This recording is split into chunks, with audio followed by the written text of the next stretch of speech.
Esse é o momento onde nós vamos ouvir a palavra do Senhor. E hoje pela manhã Deus usou de uma forma incrível esse nosso convidado que está aqui passando dias lindos conosco. E eu falei de manhã, mas quem sabe eu vou falar de novo, porque talvez tem pessoas que não estavam de manhã. Deixa eu te falar uma coisa, o pastor Isaac Lucena é um amigo do nosso coração. É uma pessoa que o Senhor usou para cuidar de nós durante 3 anos e nos pastorear. Ele e a sua esposa, a pastora Daisy, em Portugal, no Campus do Porto, a sua família. Nós os amamos de verdade. Essa igreja o ama de verdade. E é uma pessoa fenomenal.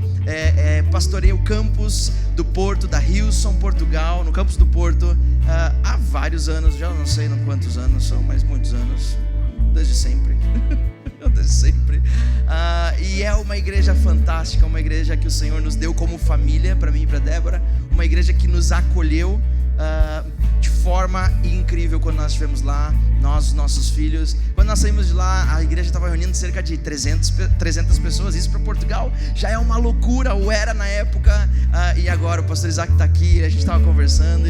E hoje o Campus do Porto, por domingo, reúne 1000 pessoas, não sei quantas centenas de voluntários servindo a Deus. O Senhor está fazendo algo incrível nessa igreja, naquela igreja, através dos servos do Senhor. E eu tenho um super orgulho santo, se é que isso existe ou é invenção nossa, deve ser invenção do ser humano, mas eu tenho um orgulho santo de chamar meu amigo, o pastor Isaac Lucena, aqui para essa plataforma.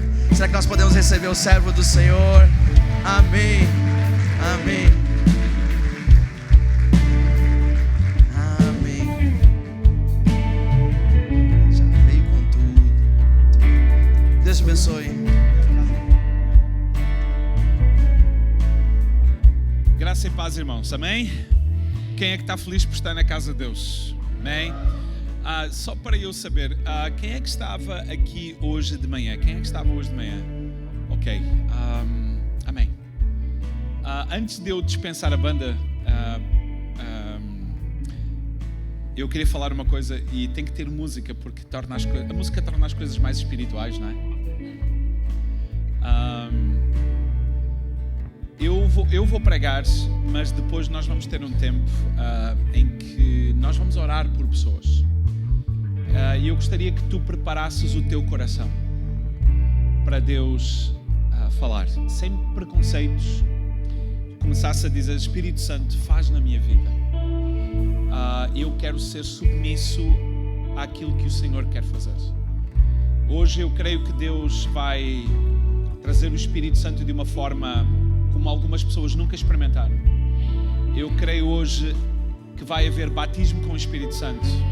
Eu creio que hoje há pessoas que vão falar línguas dos anjos.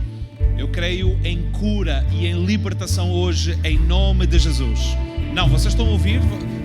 Há fé neste lugar para crer que hoje Deus vai fazer coisas extraordinárias no nosso meio, em nome de Jesus. Há fé neste lugar, porque a fé é o ingrediente principal para Deus agir na nossa vida. Em nome de Jesus. Amém? Feche os teus olhos e vamos orar. Paizinho querido, nós queremos trazer toda a mente, todo o coração cativo ao Senhor. Senhor, nós queremos dizer que a honra e a glória são do Senhor por direito. Pai, tudo é em Ti, é por Ti e para Ti, Jesus. Senhor, a nossa boca confessa o Senhor Jesus como o único Senhor a quem nós tributamos o louvor, a glória, a honra, a adoração ao Senhor Jesus. E nós nos submetemos à direção do Espírito. Espírito Santo, desde esta hora, em nome de Jesus, neste lugar, satura este lugar desde já com a Tua presença. Espírito Santo, começa a encher agora. Espírito Santo, enche agora, em nome de Jesus. Enche agora, Espírito Santo, em nome de Jesus. Satura este lugar agora, em nome de Jesus, para a glória do Senhor, em nome de Jesus. Amém, amém e amém. Será que nós podemos honrar a vida deste casal incrível que vocês têm a honra de vocês chamarem de vossos pastores? Será que nós podemos dar um grande aplauso aos céus pela vida do Will e da Débora? Obrigado, meus amigos. ok? Ao Theo e ao Zion também, que estão com os kids, e a Ellie, que finalmente eu consegui ganhar, e ela ficou 5 minutos no meu colo, e ela ia ficar o culto todo, se aquela menina ali não viesse roubar ela do meu colo. Eu prometi para mim que eu ia ganhar o coração dessa menina, porque o coração dos outros dois eu já ganhei lá em Portugal, e eu quero o coração da família toda. E que honra que vocês têm de ter o Will e a Débora como vossos pastores. Sirvam ao Senhor fielmente, sejam gratos pelos vossos líderes e ouçam a voz do Senhor que fala também pelos vossos líderes. Amém? Sabem, eu tenho descoberto que quando o Will falou assim, que o pastor Isaac pastoreia esta igreja desde o início, eu pastoreio esta igreja há quase 30 anos. A Hillsong em Portugal, ela só está há 9 anos. Mas eu pastoreio esta mesma igreja há quase 30 anos. No dia 31 de janeiro do ano 2028, eu vou fazer 30 anos de ministério, mas eu já era pastor de jovens antes de ser ordenado ao ministério. Eu sei o que é agora a igreja ter quase 1000 pessoas, muito perto das 1000 pessoas num domingo. Mas eu lembro que quando eu assumi o pastorado da igreja, era eu, a minha esposa, a Rebeca, minha filha que era bebê, e 6 senhoras, em que a mais nova era a minha mãe. Então eu sei o que é começar a igreja do zero. E às vezes para um pastor e um líder, a gente não tem a gente sabe o que é que a gente quer lá na frente, mas a imagem é como um puzzle, um puzzle, não é? Um quebra-cabeças, em que Deus vai dando as peças. Hoje dá mais uma peça amanhã e a gente vai montando, não é? Quem está ao nosso lado não sabe que a imagem, a gente já viu a imagem. Deus já nos mostrou a imagem. E às vezes para nós líderes, comunicar uma imagem é comunicar alguma coisa que ninguém viu ainda. A gente já viu lá na frente. A gente só tem algumas peças para montar. Mas vocês confiem em quem já viu lá na frente. Não tem as peças todas para mostrar para vocês, mas confiem que com o passar do tempo as pecinhas vão se encaixar todas e a imagem que Deus construiu para esta igreja, ela vai acontecer. É uma questão de tempo, em nome de Jesus. Confiem nos vossos pastores, confiem nos vossos líderes. Amém? Amém? Eu trago saudações da Hillsong Portugal, do Campus do Porto e também da minha família. Mas antes de eu mostrar a minha família, porque a minha família é linda demais para estar a partilhar o palco com músicos tão... Não, é brincadeira. Os músicos aqui são mesmo muito bons, mas eu vou dispensar vocês, ok? Uma salva de palmas para os nossos músicos também. Pessoal, muito obrigado. Eu esqueci de mostrar fotos da minha família, porque assim, e tal, é casado. Sim, eu sou casado com uma gaúcha. O Senhor olhou para mim e disse assim, não pode ser uma qualquer, tem que ser um desafio. Deus me deu uma gaúcha, não é? Uma gaúcha das brabas, não é? Então, Deus me deu... A gente tem foto aí da família, não é? Aqui eu estou junto com no casamento, eu casei o ano passado a minha filha, a minha princesa. Foi um dos dias mais bonitos da minha vida, mas um dos dias mais difíceis também. Porque não é fácil a gente entregar a filha, a nossa princesa, a um cara que a gente não gosta. É brincadeira. Eu amo esse menino. É um bom menino. A minha filha vive na Austrália, é casada com um australiano. Um australiano que é alto, não é? Branquelo, ruivo, sardento. Mais australiano que isso aqui, só um canguru, um koala. Ele é bem australiano. E está aqui, então, a Daisy, a Rebeca, minha filha, ela tem 26 anos. Ela vive na Austrália já faz 4 anos.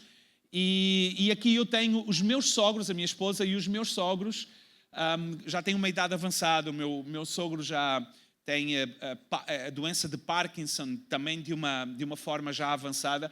E ali no meio o João Lucas, o meu filho, que tem um coração de ouro, é um pastor. E não precisam de vir falar, eu tenho a minha filha. Não, o meu filho já namora, então saiu do mercado recentemente, ok? Não está disponível. Essa é a minha linda família e eu sou um homem privilegiado. Eu não mereço a família que Deus me deu, porque eles são, como se diz aqui no Sul, são demais da conta. É assim que se fala, né? Eu não mereço. E essa é a minha família. Hoje é domingo de Pentecostes. Hoje nós celebramos a descida do Espírito Santo. Eu falei hoje de manhã que a igreja cristã, a igreja evangélica, tem de aprender a celebrar 4 momentos da história no Novo Testamento. A Bíblia nos ensina que há 4 momentos que mudaram e mudam a realidade da vida do ser humano se nós estivermos abertos para isso. Nós celebramos 3 desses momentos todos os anos. E o evento de Pentecostes ele está a ser recuperado e a igreja precisa recuperar a celebração do Pentecostes também. Pentecostes, eu não sei se vocês têm uma noção, mas ele acontece cerca de 50 dias após a ressurreição do Senhor Jesus Cristo. E 50 dias, se vocês olharem para o calendário, vocês vão ver que nós estamos mais ou menos 50 dias pós domingo de Páscoa. Nós precisamos de celebrar isso aí. Os 3 eventos que a igreja está acostumada a celebrar é o nascimento de Jesus. É o Natal, nós celebramos o Natal. Nós celebramos a morte de Jesus na Sexta-feira Santa. A igreja celebra o domingo de ressurreição, domingo de Páscoa, e a gente precisa de aprender a celebrar e recuperar o valor do domingo de Pentecostes, porque o domingo de Pentecostes não é um domingo qualquer, ele é o dia 0 da igreja, ele é o dia 0 da igreja. Se a gente pensar bem, a palavra igreja já aparece na boca de Jesus em 2 momentos diferentes. A Bíblia diz-nos que em Mateus capítulo 16, que o Senhor Jesus tem uma conversa com os discípulos, e não porque o Senhor Jesus não soubesse o que as pessoas pensam acerca dele, mas numa conversa com os discípulos, o Senhor Jesus perguntou aos discípulos, eu não sei quantos vocês se lembram, mas podem ler Mateus capítulo 16, a partir do verso 13, e diz-nos assim, o Senhor Jesus: quem é que as pessoas dizem que eu sou? E aí os discípulos começam a responder, olha, uns dizem que tu és João Batista, ou seja, estão a falar de reencarnação, porque João Batista nessa altura ele já tinha morrido. Uns dizem que tu és João Batista, outros dizem que tu és Elias, outros dizem que tu és Jeremias, ou outro dos profetas do Antigo Testamento. Ok? E quem é que vocês dizem que eu sou? E aí eu imagino naquela hora meio um silêncio constrangedor. Na realidade Pedro tem sempre uma resposta na ponta da língua, ele dá um passo em frente, ele diz: Jesus, tu és o Cristo, Filho do Deus vivo. E nós temos uma afirmação histórica de Jesus, quando Jesus vira para Pedro e diz assim: Pedro, não foi a carne e o sangue quem te revelou, mas o meu Pai que está nos céus. Antes o Senhor Jesus disse: Pedro, tu és pedra, ou seja, uma rocha, um fundamento, um alicerce. E Jesus diz assim: não foi a carne nem o sangue quem te revelou, mas foi o meu Pai que está nos céus. Quando o Senhor Jesus está dizendo isso, Ele está dizendo não que Pedro é a pedra e sobre aquela pedra Ele vai construir a igreja, porque o Senhor Jesus diz assim: e sobre essa pedra, sobre esse fundamento, sobre essa revelação que o Pai dá, eu construirei, eu edificarei a minha igreja, e as portas do inferno não irão prevalecer contra ela. O Senhor Jesus começa a falar sobre o futuro da igreja e dizendo que a igreja que está alicerçada, escutem bem, na revelação que o Pai dá acerca de quem é o Filho, é uma igreja que as portas do inferno não conseguem conter o seu avanço. Posso ouvir um amém? Ou seja, a igreja é imbatível, ela é imparável quando ela está edificada no fundamento que Pedro também recebeu do Pai. A igreja que tem a revelação acerca de quem é Jesus é uma igreja imparável. Mas o Senhor Jesus só tinha falado sobre a igreja. Mas nós vemos que o pontapé de saída da igreja vem com a descida do Espírito Santo. O Senhor Jesus virou-se para os discípulos, ainda já nós conseguimos ler isso nos últimos capítulos de João e também no início de Atos. O Senhor Jesus deu instruções muito claras para que depois da sua ascensão aos céus, eles, os discípulos e as pessoas que estavam com os discípulos, ficassem em Jerusalém até que do alto fossem revestidos de poderes. Em Atos capítulo 1 é exatamente isso que nós temos. A afirmação: e descerá sobre vós o Espírito Santo e ser-me-eis testemunhas tanto em Jerusalém, como na Judeia e Samaria, e até aos confins da terra, até chegar a Balneário Camboriú. Amém? Já chegou aqui a palavra. Ok? Em Atos capítulo 2 nós temos a descida do Espírito Santo.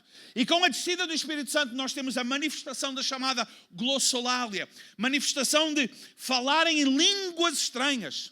Aspectos visíveis. Sobre a cabeça de cada uma das pessoas foram vistas línguas como que de fogo. Sobre a cabeça de todos. No chamado upper room, no chamado cenáculo, uma sala provavelmente num primeiro andar de um lugar. Aquela manifestação se tornou quase uma convulsão social, porque as pessoas passavam na rua e escutavam aquele barulho. Eu fico a imaginar que depois aquela comoção toda, eu fico a imaginar, a Bíblia não nos diz se Pedro veio cá embaixo ou se pregou da janela. Mas a palavra de Deus é que Pedro veio para acalmar a população e começou a pregar o Evangelho e disse: cidadãos judeus, o que vocês estão a ver não é povo embriagado, não. E começou a pregar Jesus. A palavra de Deus diz-nos que naquele dia foram acrescentados à igreja 4.000 pessoas. Que maneira incrível de começar uma igreja, hein? Nunca me falem mal de mega igrejas. Porque a primeira mega igreja acontece com a primeira pregação. Nunca me falem mal de grandes igrejas. Porque a igreja de Atos começa com 4.000 pessoas no primeiro dia. E é isso que faz o Espírito Santo. Uma igreja imparável. A igreja nunca mais parou de crescer. Quando nós olhamos para a história da igreja, nos diz que a primeira perseguição enviou os cristãos para todas as regiões do império. Onde quer que os crentes chegavam, pregavam o Evangelho e ganhavam pessoas para Jesus. Isso significa que o ser humano está sedento do amor de Jesus Cristo desde os primórdios da humanidade. Há uma ligação no ser humano, no seu interior, que deseja se conectar com o centro da sua origem. O Pai Celestial. Quando a igreja percebe isso e começa a falar do amor de Jesus, as pessoas chegam. E nós precisamos de falar do amor de Jesus. Sabem, a igreja nunca mais parou de crescer. A história nos diz-nos que em perseguições a igreja cresce. Nós ouvimos relatos dos anos 40, os anos 50 na China.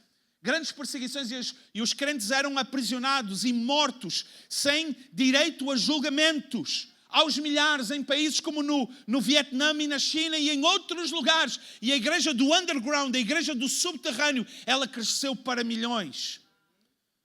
Eu vi imagens recentemente de igreja no Egito, um país muçulmano onde é proibido cultuar a Cristo. 50.000 pessoas reunidas numas catacumbas. 50.000 pessoas. Existe um congresso de pastores no Egito que reúne todos os anos 20.000 pastores. O diabo não tem mão no controle do avanço da igreja. As portas do inferno não podem prevalecer contra o avanço da igreja.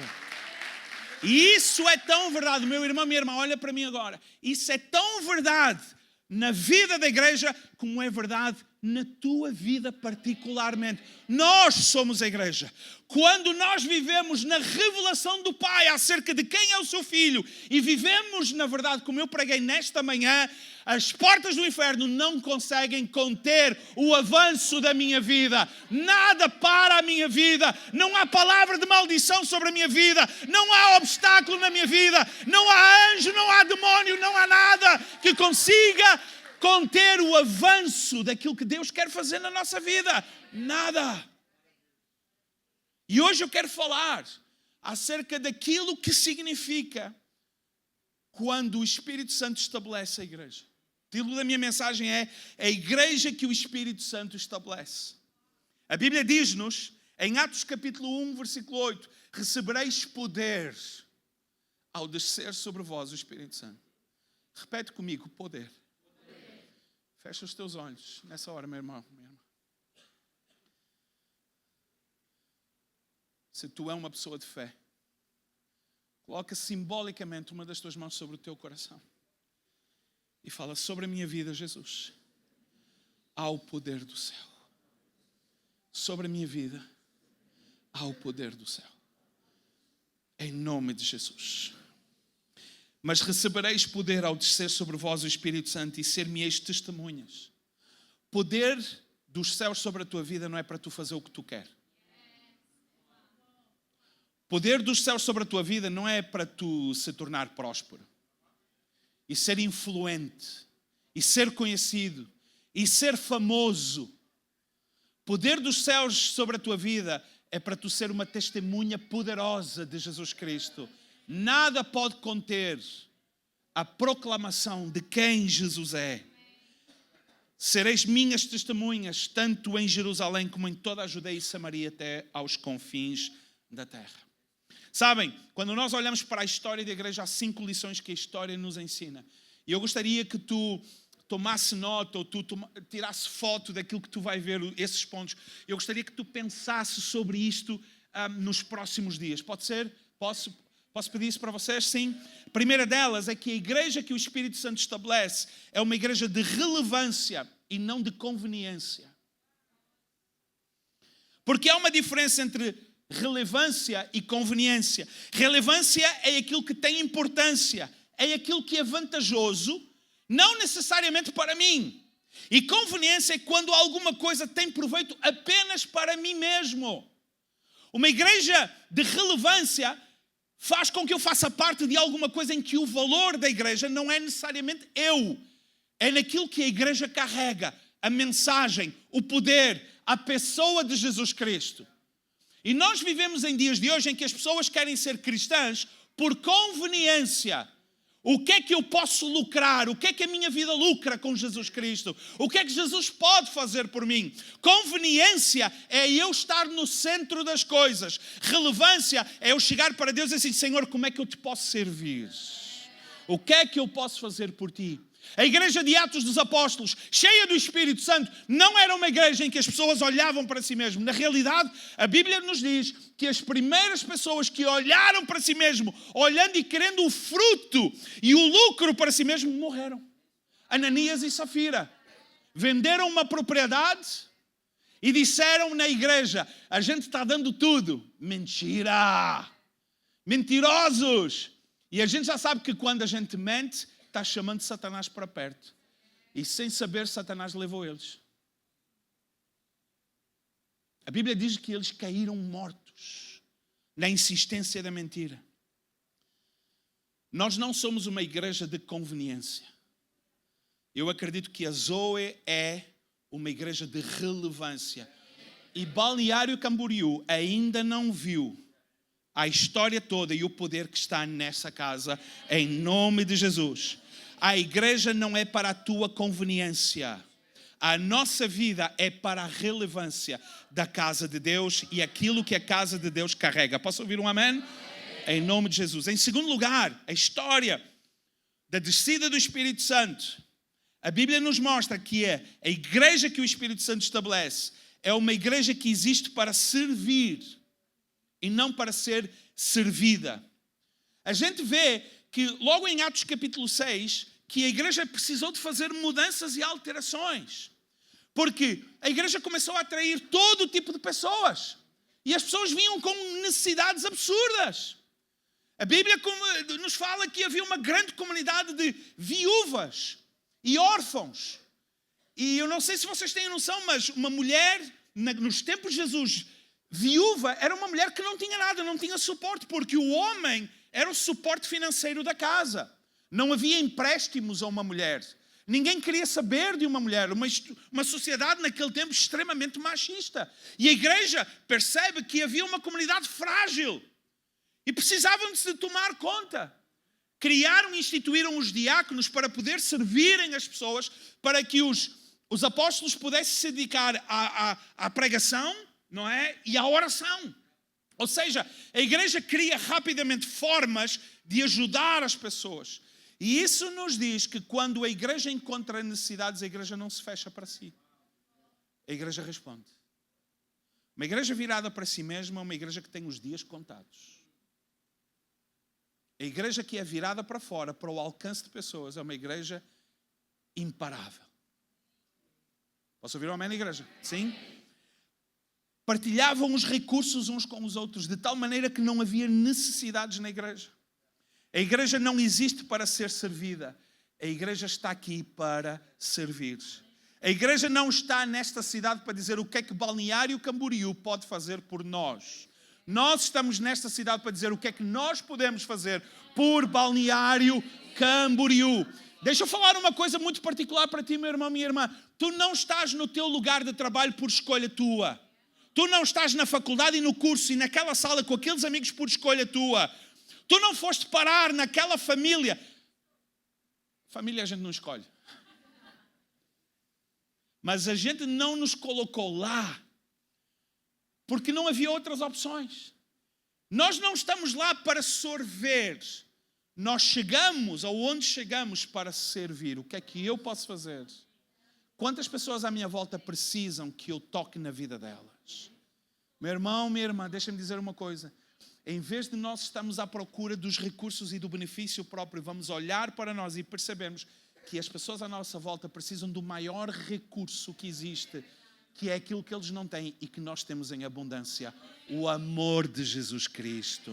O amor de Jesus Cristo. Amém? Terceiro lugar, uma igreja que gera discípulos e não consumidores. A igreja de Atos dos Apóstolos, uma igreja cheia do Espírito Santo, não é uma igreja de consumo religioso. Nós vivemos em tempos em que as pessoas já não leem a Bíblia, as pessoas leem devocionais. Nós substituímos o comentário pelo autor e damos valor a alguém que comenta um texto bíblico quando a gente tem o acesso às Escrituras Sagradas e a gente poderia pedir àquele que escreveu e dizer: Senhor, revela. Imaginem que o vosso pastor Will escreveu um livro, e um livro famoso. E vocês têm o vosso pastor, o escritor ali, e vocês vêm falar comigo: pastor Isaac, o que é que acha que ele escreveu? O que é que eu acho que ele escreveu? O que eu acho é irrelevante, ele está ali, pergunta para ele. Mas não, as pessoas querem o comentarista. Pastor, mas eu não consumo. Tu consomes muitos comentaristas. Quantos pastores de outras igrejas tu fica escutando a semana toda? E a gente escuta este pastor e aquele e o outro e não sei o quê. E a gente escuta não é, um podcast e este. E a gente lê um comentário, esse. E a gente lê um devocional, esse. E a gente escuta tudo, lê tudo e não lê as Escrituras. E quando Satanás, por autorização divina, nos leva ao deserto, a gente diz assim: está escrito. Como é que é mesmo aquele versículo que eu aprendi? A gente não lembra das Escrituras. Está escrito, o pastor Luciano Subirá falou isso. Satanás não recua em nome de Luciano Subirá, nem em nome de Isaac Lucena, em nome de ninguém. Jesus recua em nome do que está escrito, das Escrituras Sagradas. O Senhor Jesus disse ao Satanás 3 vezes: está escrito, Satanás. E para a gente derrotar o diabo, a gente tem que saber o que está escrito nas Escrituras. Discípulo segue Jesus, não segue as bênçãos de Jesus. O discípulo sabe que ao seguir Jesus, as bênçãos são consequência. Deixa eu falar uma coisa para ti.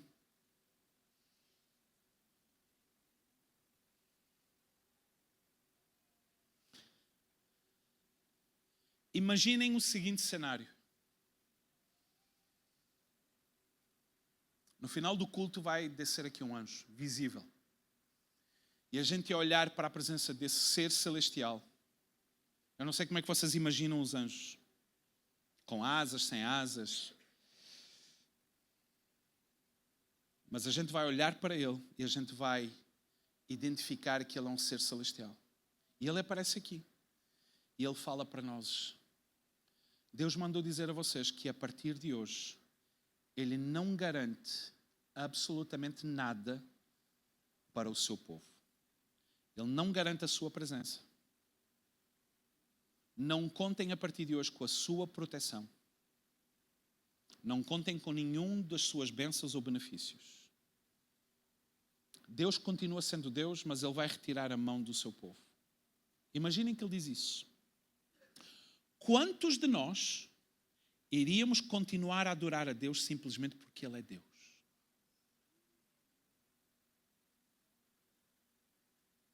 A gente vai embora e a gente não sabe se vai chegar em casa porque o diabo vai estar lá fora à nossa espera. Já não tem nenhuma proteção.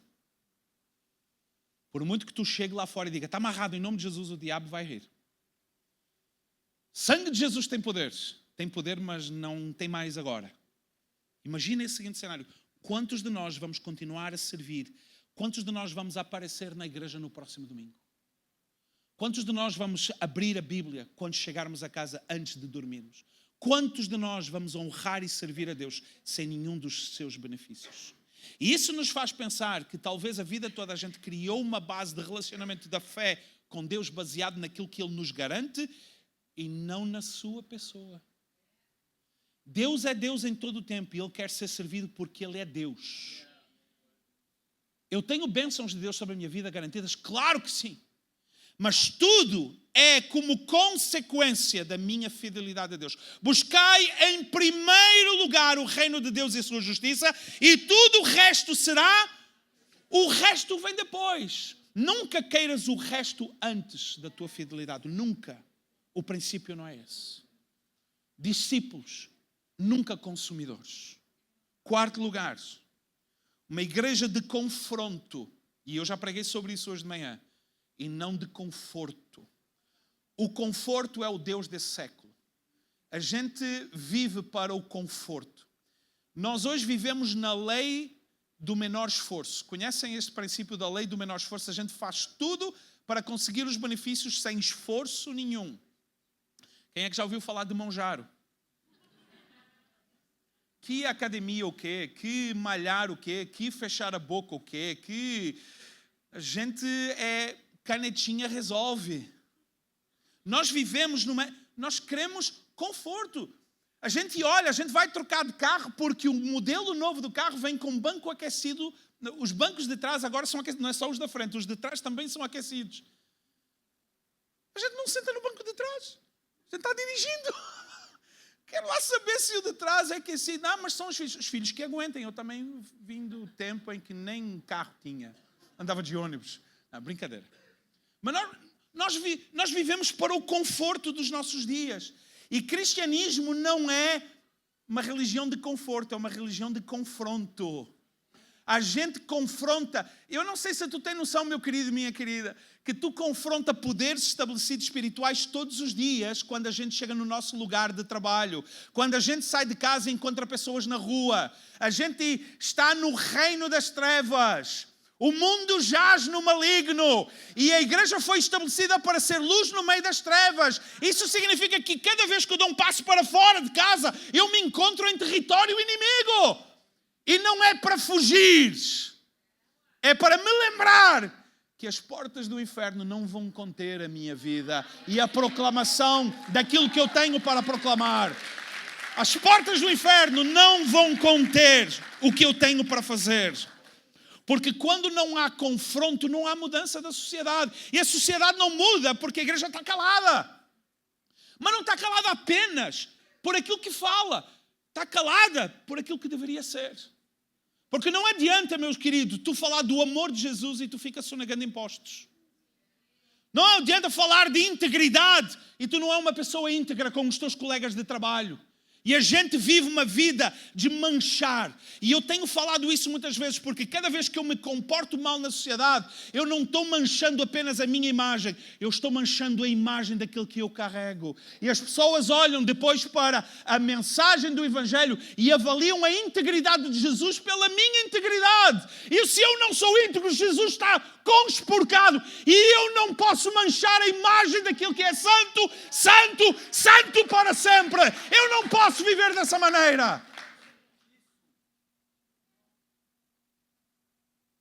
Eu tenho de confrontar o que está errado na minha vida e quebrar esse espírito maligno chamado conforto e achar que está tudo certo e que Deus não se importa e a gente finge que Deus não vê.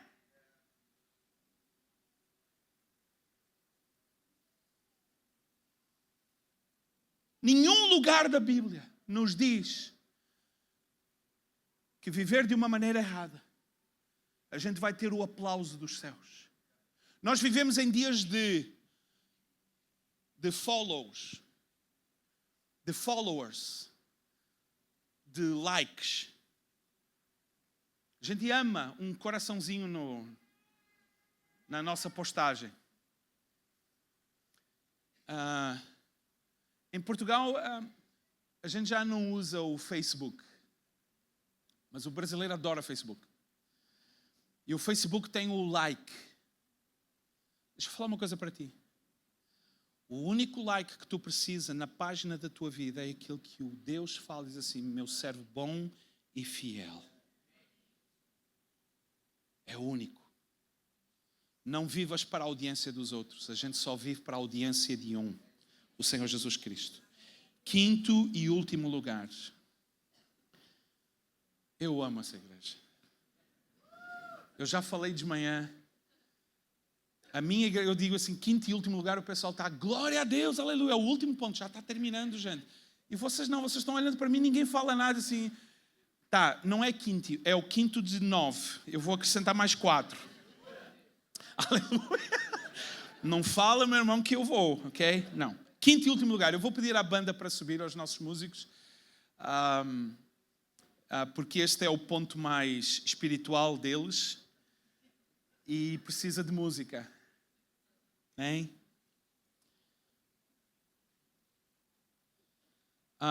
Tem pastores que gostam de pregar com música. Eu não consigo. Porque como eu sou músico, eu fico... me distrai. Aí o teclista... E os teclistas são do capeta. Não, sério. Os teclas são... É por isso que o pastor Will, ele me falou que não tem na igreja, porque o Will também... A gente não tem porque eles são do... Não, é brincadeira.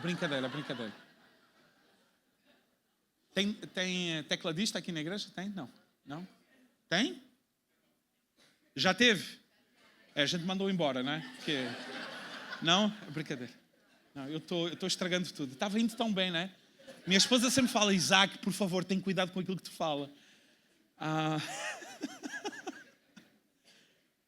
E às vezes o guitarrista, aí eu estou prestando atenção. Aí né? Não, é para tocar. Toquem assim alguma coisa bem... Ok? Eu chamei não é é para tocar. Ainda tem que afinar, é? É por isso que os teclistas não precisam afinar, né? Já sai e tal. Quinto e último... Peraí, que nota é essa? Em Fá? Não, Fá não é do céu, não. Toca alguma coisa mais... Toca em Ré. Ré. Esse é bonito. Não, toca o que vocês quiserem, é brincadeira. Quinto e último lugar. Vocês estão prontos? A igreja que o Espírito Santo estabelece é uma igreja de proclamação, nunca de silêncio. A igreja não pode ficar em silêncio. Uma das principais características da igreja primitiva, depois da descida do Espírito Santo, era a proclamação do Evangelho. Aonde quer que eles iam, eles pregavam Jesus. Eram perseguidos por pregar Jesus. Os discípulos foram presos por pregar Jesus e por operarem milagres. As autoridades chegaram e disseram assim: vocês estão proibidos de pregar o Evangelho. E os discípulos viram para as autoridades e dizem assim: digam entre vocês e nós o que é justo, obedecermos a vocês ou obedecermos ao nosso Deus, porque não nos peçam para parar de falar daquilo que nós temos visto e ouvido. Não nos peçam para calar a boca. A igreja dos nossos dias não pode ter a boca amordaçada. Doa a quem doer. Mas a igreja é uma igreja de proclamação. E quando eu falo igreja, eu não estou a falar da Zoe, eu estou a falar de vocês. Aonde quer que vocês... mas como é que eu vou falar? Confia que Deus te vai dar a palavra certa. Confia que Deus te vai dar a oportunidade certa. Há pessoas à nossa volta que estão olhando a nossa vida, como diz Spurgeon, que são a única Bíblia que as pessoas vão ler na vida, é a nossa vida. E elas avaliam a nossa vida e querem saber o que é que se passa. Algum de vocês já escutou uma colega de trabalho, um vizinho, perguntando: olha, eu não sei o que é que se passa, eu não sei o que é na tua vida, mas sobre a tua vida há uma luz, há uma alma. Vocês já escutaram isso? Sabe o que é isso? As pessoas não têm vocabulário para dizer: Jesus está em ti. E a gente fala: não é porque eu tomei banho hoje, é o perfume, não é a make, é nada, é Jesus. Abre a tua boca e fala, proclama a palavra. A igreja foi chamada para a proclamação e não para o silêncio. A igreja tem a melhor mensagem do mundo. A única mensagem que pode transformar o ser humano foi entregue à igreja. Nós temos o poder de transformar a sociedade pela pessoa de Jesus Cristo. A mensagem tem que ser anunciada. Proclamamos com as palavras, mas proclamamos com fé também. Está doendo? Vem cá. Me permite orar por ti. Senhor Jesus, eu creio no Jesus que estava presente na igreja de Atos dos Apóstolos. Eu creio no meu Pai Celestial que não mudou com a história. E eu creio que o poder do Espírito Santo está sobre a minha vida. Em nome de Jesus. Essa enfermidade sai agora em nome de Jesus. Senhor, liberta este meu colega de trabalho. Liberta este meu familiar. Senhor, faz um milagre neste lugar. A igreja foi chamada para impor as suas mãos e mudar realidades.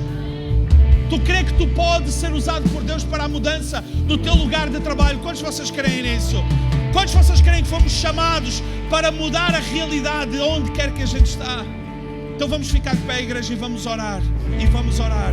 E vamos orar. Paizinho querido, eu oro pelos meus queridos irmãos nesta maravilhosa igreja. A igreja Zoe aqui em Balneário Camboriú. Eu te peço, Senhor, que tu uses a vida de cada um deles para a tua honra e para a tua glória. Senhor Jesus, muda a realidade das vidas que estão à volta dos meus irmãos e minhas irmãs. Pai, a começar já amanhã, numa segunda-feira. Pai, eu oro em nome de Jesus. E eu oro em nome de Jesus para que tu uses os meus irmãos e as minhas irmãs. Quando eles se sentirem, Senhor, impulsionados pelo Teu Espírito para orar por alguém, para falar do Teu amor por alguém. Pai, em muitas situações nós sabemos que vai haver oposição. Pai, mas as portas do inferno não vão conter o avanço da Tua casa. Em nome de Jesus, eu creio que Tu vais usar pessoas e os meus irmãos e irmãs para cura, para libertação de vidas, em nome de Jesus, em nome de Jesus, em nome de Jesus e para a Tua glória. Amém, amém. Será que nós podemos dar um aplauso aos céus, igreja? Aleluia.